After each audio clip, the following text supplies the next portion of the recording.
Students, today we can discuss one problem related to the voluntary non-fit injuria.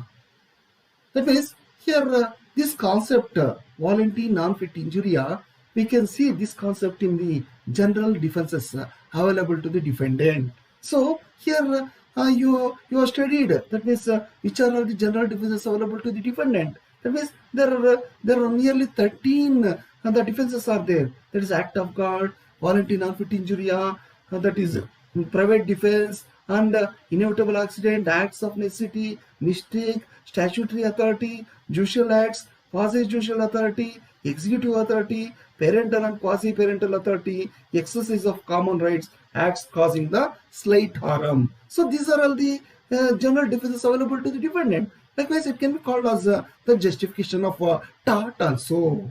Here, it is very much what you call relevant with regard to the to refer the definition of the famous jurist Salmon. He has said that according to Salmon, no man can enforce a right which he has voluntarily waived off or abandoned. So here Salmon has given a beautiful definition with regard to the voluntary non-fit injuria. So here today we are going to discuss with regard to the problem on the voluntary non-fit injuria. This voluntary non-fit injuria will come under the general defenses or justification of tort, which will be available to the defendant. So here it is a very beautiful problem has been given in your previous question paper under the Karnataka State Law University examination. So before going to the problem, I thought of telling you with regard to which are all the steps you should have to follow with regard to solving any problems. So I used to tell in all the videos with regard to these problems, because majority of the students, they will not follow these steps. So what is the required thing from them required from them is not been complied of. So they could not able to score good marks. Easily you can score good marks by following these steps.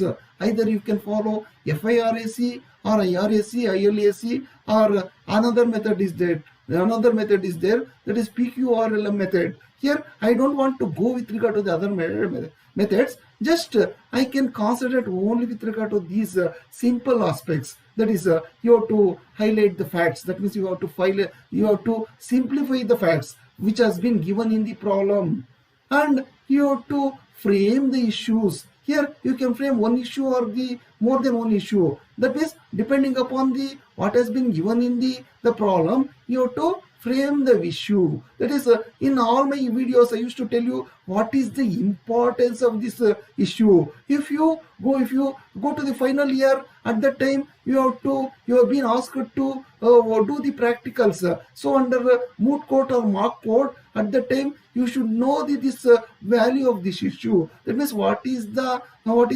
difference between the plaintiff and defendant. So what is the issue, you will come to know. Not only here, if you happen to practice in the court of law, there also the importance of the issue is very much it is greater.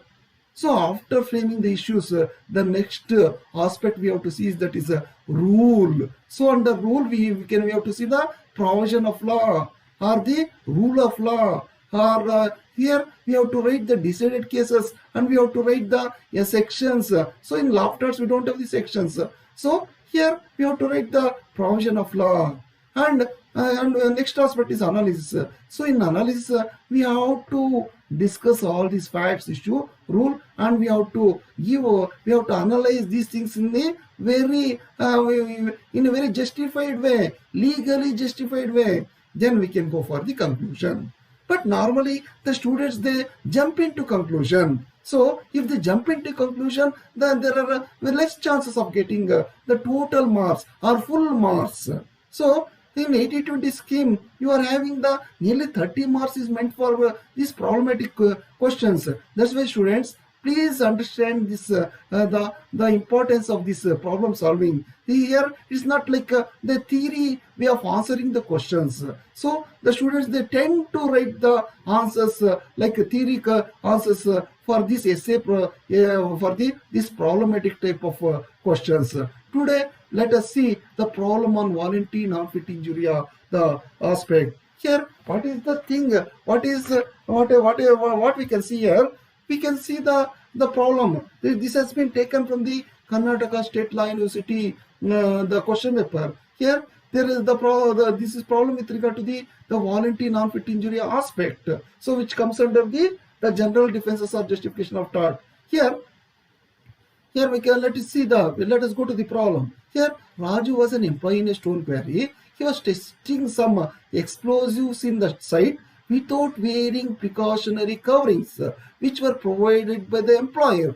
Explosion took place and Raju gets seriously injured. Here Raju brings an action against employer to recover damages. Decide. So this is the beautiful problem has been given to you. You have to decide whether the employer will be held liable for the explosion which has been taken place at the quarry site, that is stone quarry site.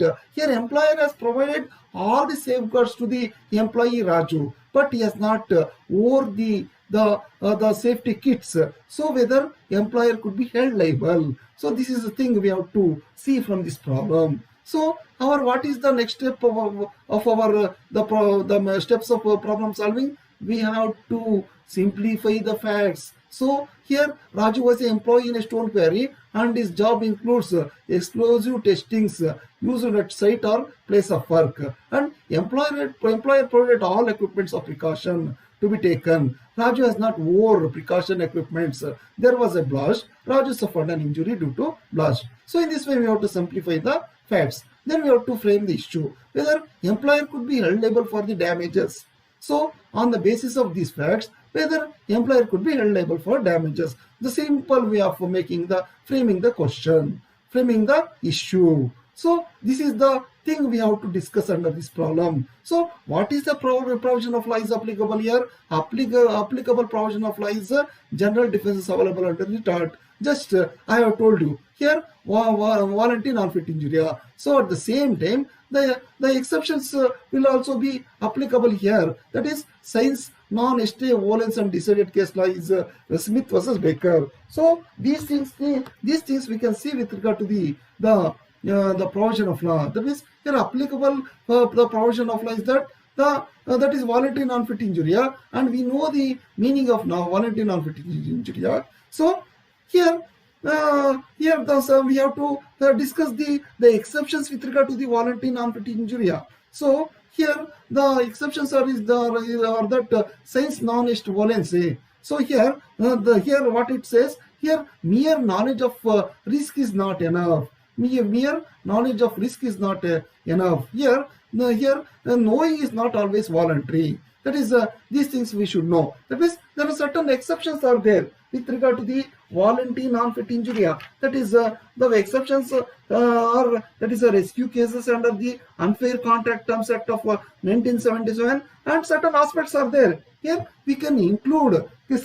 This will come under the some exceptional circumstances. Here what happens? Here the decided case law is Smith versus Baker. So here what are the facts under Smith versus Baker is similar to this the facts of what has been given in this problem. Here in Smith versus Baker also the plaintiff was employed for cutting a rock, and here while he was working, a crane stone was taken from one side to another, and he knows that there will be danger. So at that time what happened? Due to the negligence of the other employee, the stone has fallen on the employee, one of the employee. It has caused damage. Here the court has decided that even though the person has consented to risk, he knows that there is going to be some risk. So the knowing is not always voluntary. That he is going to get suffered by the some damage. That means while at the working place the accident is inevitable. So the persons will go to work and they will suffer the damages. So mining and other some other aspects, the damages might it will be caused. So here we have to discuss the liability of the employer. Here we have to discuss the liability of the employer. Here the employer has provided all the equipments to the Raju. So here whether the employer could be held liable. Here we have to analyze the decision which has been given under the Smith versus Baker. Even though the employee has not taken so much of care. So it is the duty of the employer to see that his employee should be protected at any cost. He should not be, even though he has provided the equipments, he should see that the equipment should be worn by the employees and he should work. So then only there is some amount of defense the employer can take. Otherwise, even though he has merely instructed and he has provided the what you call equipments, then the liability of the employer, that is defendant, will not be. He cannot the liability will not be what you call exempted. So here the defendant will be held liable. So why this sort of the ratio aspect? Why this sort of the thing has been taken in this Smith versus Baker? Suppose such things has been this voluntary non-fit injury principles has been adopted with regard to the employer and employee relationship. Here majority of the employees, they don't get the compensation, they don't get the damages. Here equity principles has to be followed. So in the light of those things, so it is very much just and appropriate to award the damages suffered by the Raju. Here the defendant, that is employer, would be held liable for the injuries caused to the Raju. So this is the good case law with regard to the voluntary non-fit injury. And you have to simplify the facts, you have to write the issue, you have to discuss with regard to provision of law, you have to do the analysis, then you have to write the conclusion. As far as possible, I have limited all these things. And if you want, you can write some more aspects with regard to these things. But here I think it is more than enough with regard to the 6 marks question. So in this way you have to follow the steps with regard to the writing the answer.